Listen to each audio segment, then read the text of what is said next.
Hi and welcome to today's video on personal budgeting. Today I'm going to go through a personal budget template for you that we developed in Excel. If anybody hasn't got this template and would like it, please send an email to questions@askpaul.ie and just put in the subject line personal budget request, and I will send you over this template as soon as possible. So today we're going to go quickly through this, show you how to fit it in, and this is going to be really important for anybody trying to maybe cut back or establish where they're overspending. I think it's very, very important for every household, no matter what your circumstance, to have a personal budget in place to keep you on track. So we're going to do, first of all, you see on the screen in front of you, first of all is our income, and we have zero here, which shows we've nothing inputted yet. We have our monthly expenses, our monthly savings, and cash balance. What's at the end? Hopefully there should be something at the end of every week or month. If this is a negative, we obviously have an issue, and we can start looking at ways to cut this back.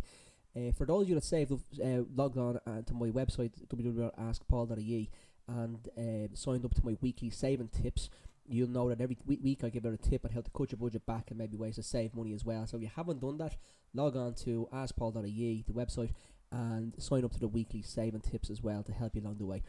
So I'm going to go down here to the blue bar for monthly income. It is a very, very straightforward and easy to use spreadsheet. I'm going to show you a few hints around the line. I've put in here for income myself and my wife, so Paul and Sarah, and the amounts, we're just going to pick a couple of figures out of thin air as we go along through this. Obviously everyone's going to be different, so I've put in say 2.5 each, and we're going to put in children's allowance, which would be 140, and then other. So I know maybe you have maintenance payments, you could have an old pension being paid, a number of other income coming into house, rent allowance from social welfare or sick benefits, anything like that. You put them into other. I'm going to leave them blank for this example. Monthly expenses, we're going to put in, starting with mortgage or rent, let's say 1200, and then electricity 50, mobile phone. I'm trying to pick these all out thin air. So broadband at 50, just keep things simple. Drop down to 30, TV package 50, TV license we know is 13. Child, you're just really overwriting the cells here. So childcare, if you have childcare, maybe 800. Car loan, if you have a car loan, obviously let's put something for 200. Petrol, diesel, maybe 80 quid. Car insurance, 40.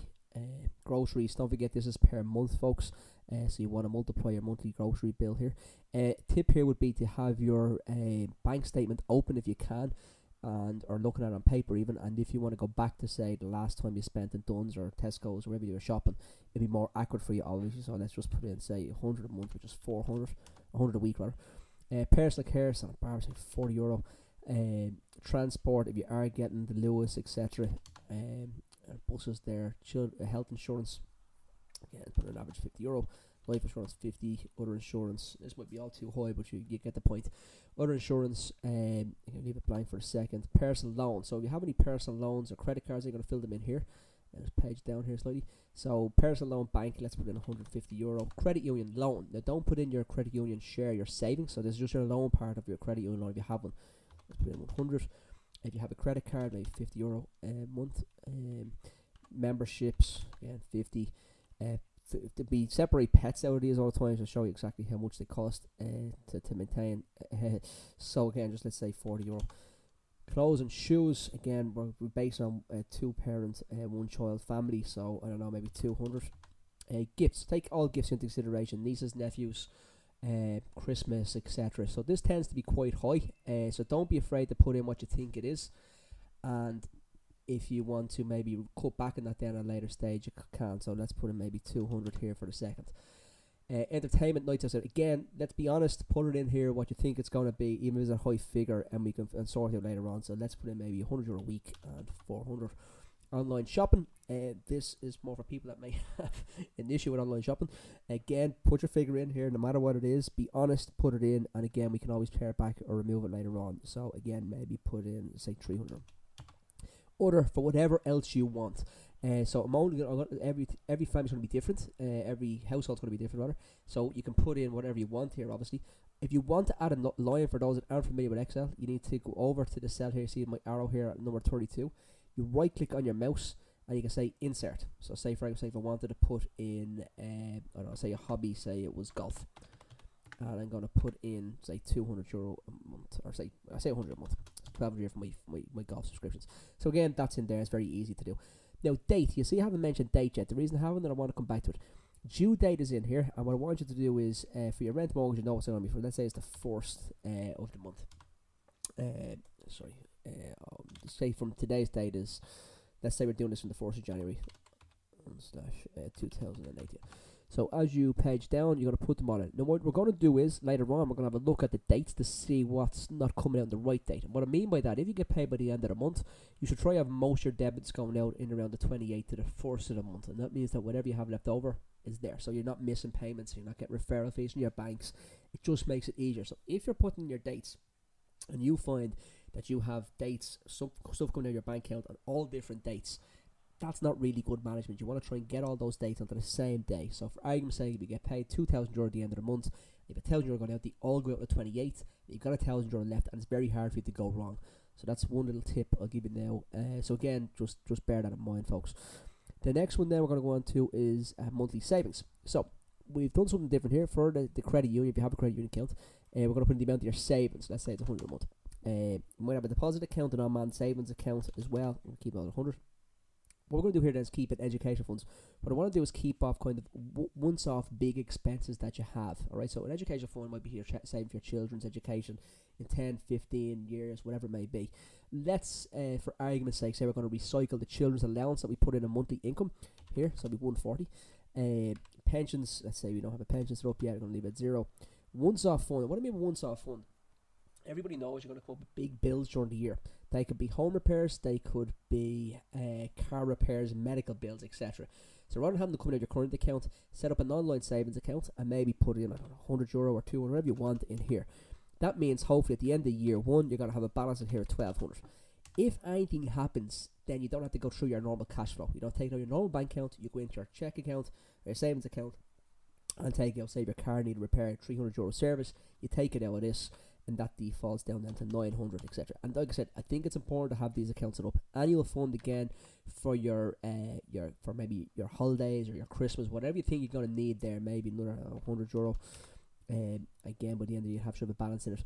Back to school costs again, I don't know, maybe €600 a year average. You put in 50 a month, you're going to have that from the end of next year.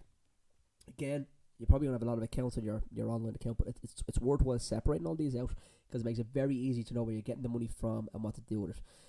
Again, there's another one there. Not many people have this. Most people pay their insurance monthly, but you can pay it up front, which is better for cash flow. You can put in, say, your insurance, your health, your life insurance, whatever you're paying out once. If you know you're going to pay them all next year and you want to pay them up front rather than having direct debits coming through your account all the time, maybe put in, maybe start with €100 a month there as well.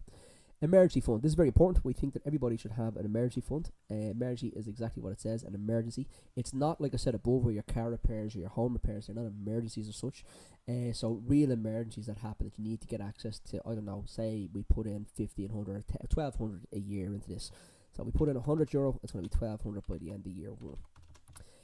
At the moment, we keep these balances. I'm going to change them back to 0, just using that for an example. We're going to use these balances hopefully this time next year when we sit back and look at this account. We're going to see the balances increase on all these accounts to become more financially stable. What I'm going to do now is go back to the summary page and let's see how we are positioned. Okay, we have a cash balance of minus 413. Obviously, going through the example, I was putting in 50s and 100s all over the place.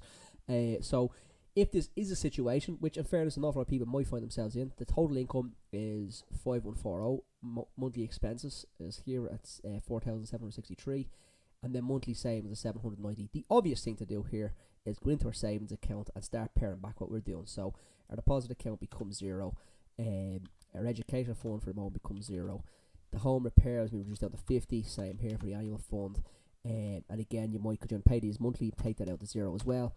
I want to leave the emergency fund in there, so I might put my credit union down to 50 as well. We check back in then to our summary, and this is a very, very easy way of seeing what you're doing. Now your cash balance is up €77.